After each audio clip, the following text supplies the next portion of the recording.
but flying under the radar. There is a loophole in the way our state disciplines educators that could be putting students at risk. ABC 15's Danielle Lerner tracking a new push to close the gap.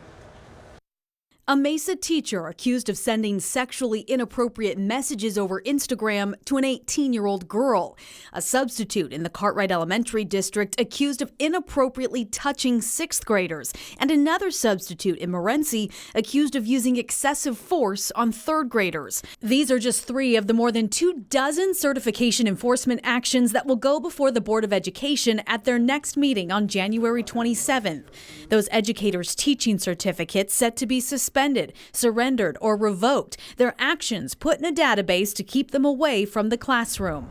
But there's a problem with the system that could allow certain personnel to get away with bad behavior and move from school to school undetected. We have no way of marking that on their record because they don't have a certificate and for us to track that. Non-certificated teachers, student teachers, and coaches all in close contact with students, but not required to have teaching certificates and therefore not subject to discipline by the State Board of Education.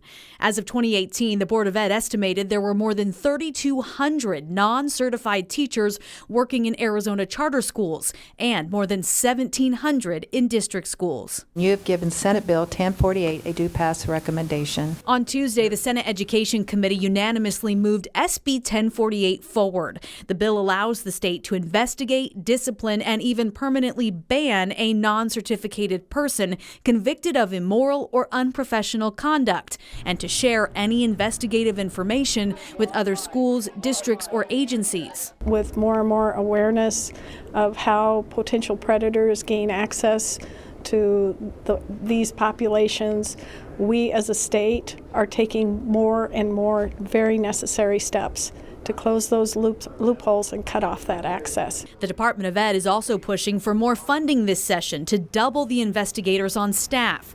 Right now, the average caseload is about 150, with disciplinary action for some lower risk offenses taking up to 2 years. We expect to get this across the finish line.